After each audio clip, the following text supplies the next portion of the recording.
اللہ مسبب الاسباب ہے، وہ اسباب کا پابند نہیں ہے، وہ اسباب کا محتاج نہیں ہے، اسباب اس کے محتاج ہے۔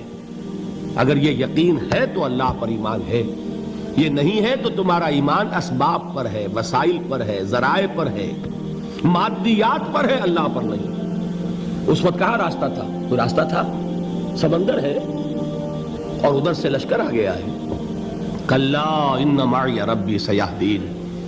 اب دیکھیے ایمان کہہ دینا آسان ہے، ہوا معکم اینما کنتم، جہاں کہیں بھی تم ہوتے ہو اللہ تمہارے ساتھ ہوتا ہے، لیکن اس کا یقین قائم ہو جائے تو زمین و آسمان کا فرق واقع ہو جائے۔ یہی بات ہوئی حضور کے ساتھ۔ غار ہے، چھپے ہوئے ہیں محمد الرسول اللہ اور آپ کے وہ یار غار ابو بکر صدیق رضی اللہ تعالی عنہ۔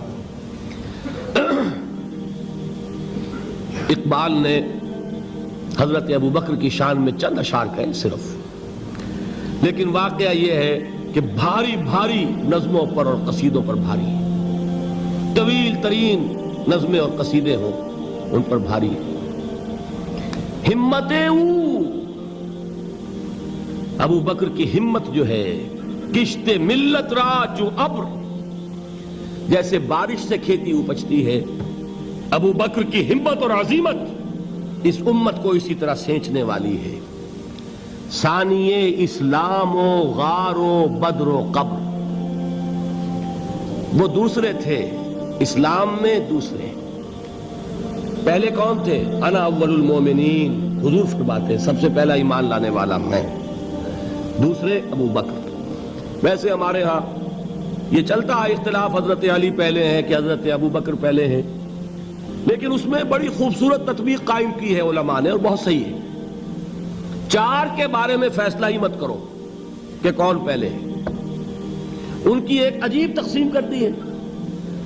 آزاد مردوں میں، بالغ مردوں میں سب سے پہلے ابو بکر، بچوں میں سب سے پہلے علی، خواتین میں سب سے پہلے خدیجہ، اور غلاموں میں سب سے پہلے زید ابن حارثہ۔ بڑی پیاری تقسیم ہے، یہ چاروں ہی پہلے ہیں، ہر ایک کے لیے اولیت ہے۔ اور واقعہ یہ ہے کہ اگر زمانی اعتبار سے تعین ہوگا تو پہلے خدیجۃ الکبریٰ آئیں گی رضی اللہ تعالی عنہ۔ کسی اور سے بات کرنے کی نوبت بعد میں آ سکتی ہے، پہلے تو اہلیہ محترمہ سے بات ہوئی، آتے ہی پہلی وحی ہوئی ہے، ابھی تبلیغ کا حکم نہیں تھا۔ کس کو بتایا واقعہ؟ ابھی اپنی نبوت کی تبلیغ کا تو حکم ہی نہیں آیا۔ واقعہ کس کا ہے؟ وہ خدیجہ کا ہے۔ جب کہا ہے کہ خشیت علی نفسی، مجھے اپنی جان کا اندیشہ ہے، تو کیا جواب دیا خدیجہ نے رضی اللہ تعالی عنہا؟ وہ صدیقۃ الکبریٰ ہے۔ صدیقات جو ہے خواتین، ان میں چوٹی پر خدیجۃ الکبریٰ ہے رضی اللہ تعالی عنہا، اور صدیق جو مرد ہیں ان میں صدیق اکبر ہے ابو بکر صدیق رضی اللہ تعالی عنہ، لیکن صدیقات میں چوٹی پر۔ جب حضور نے فرمایا خشیت علی نفسی، کیا فرمایا؟ کیا عرض کیا؟ کیسے تسلی دی؟ نہیں نہیں، اللہ آپ کو ضائع نہیں کرے گا، آپ غریبوں کے ہمدرد ہیں، آپ مساکین کے تکالیف رفع کرنے والے ہیں، آپ بیواؤں کی سرپرستی کرتے ہیں، آپ مسافروں کی خدمت کرتے ہیں، اللہ آپ کو ضائع نہیں کرے گا۔ یہ یقین ہے اس خاتون کے اندر۔ خیر وہ ایک علیحدہ بات ہو جائے گی۔ میرے دل پر حضرت خدیجہ رضی اللہ تعالیٰ عنہ کی شخصیت کا بڑا گہرا نقش ہے، جو وہ کوئی اور ہی وقت اور موقع ہوا تو بیان ہوگا۔ بہرحال اقبال نے ایک مصرے میں جو چار اولیتیں جمع کر دی ہیں، ہمتیں کشت امت را چو ابر، ثانی اسلام و غار و بدر و قبر۔ اسلام میں حضور کے بعد پہلے کون؟ ابو بکر۔ غار میں حضور کے ساتھ کون؟ ابو بکر۔ بدر کی رات اللہ کا رسول سربسجود، وہ جھاڑ، وہ گھاس پھوس کی جو جھوپڑی بنائی گئی تھی، اور وہاں تلوار ننگی لے کر پہرا دینے والا کون؟ ابو بکر۔ اور اس حجرہ عائشہ میں محمد کے بعد سب سے پہلے دفن ہونے والا کون؟ ابو بکر رضی اللہ تعالی عنہ وصلی اللہ علیہ وسلم۔ وہ جو معاملہ میں سنا رہا تھا غار ثور کا، حضرت ابو بکر بھی حضور کے خیال سے لرز گئے ہیں. آپ کو یاد ہوگا کہ جا کر پہلے تمام جتنے سوراخ تھے انہیں بند کیا ہے. ایک سوراخ رہ گیا تھا جس کو بند کرنے کے لیے کوئی کپڑا نہیں تھا. وہاں اپنی ایڑی رکھی ہے.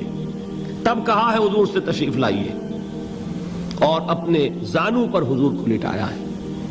اور وہاں کسی موذی جانور نے کاٹا ہے. حضور کی آنکھ لگ گئی تھی.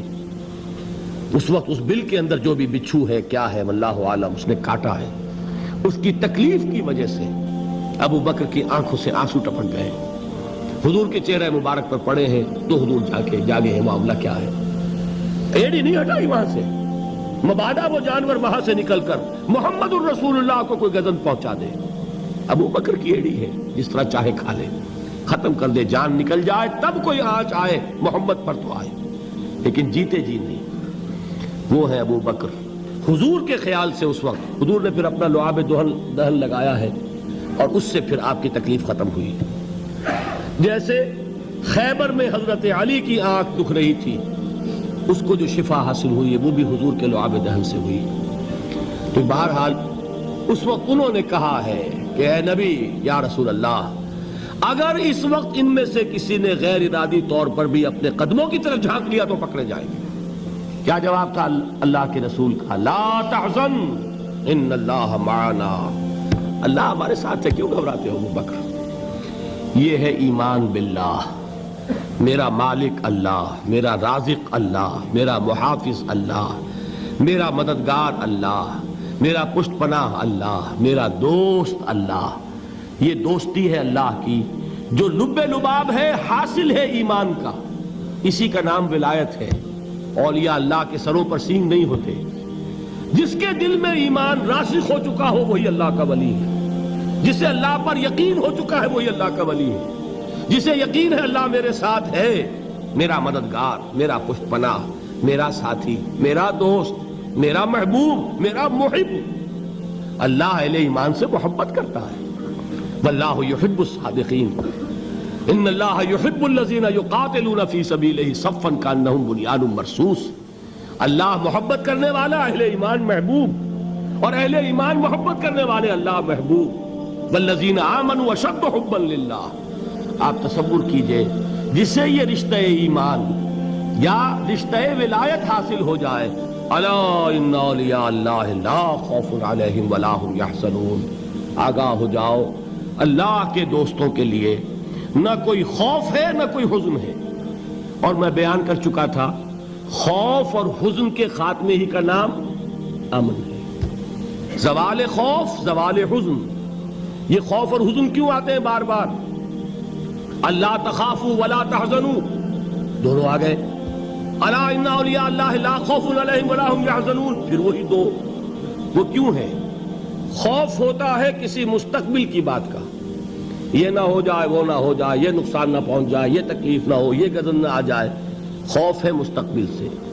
حزن ہے یہ کیوں ہوا, یہ نہیں ہونا چاہیے تھا, یہ میرا فلاں چیز میرے ہاتھ سے جاتی رہی ہے, فلاں موقع نکل گیا, اب بیٹھے ہوئے ہیں اندر ہی اندر کڑ رہے ہیں, صدمہ ہے اور رنج ہے.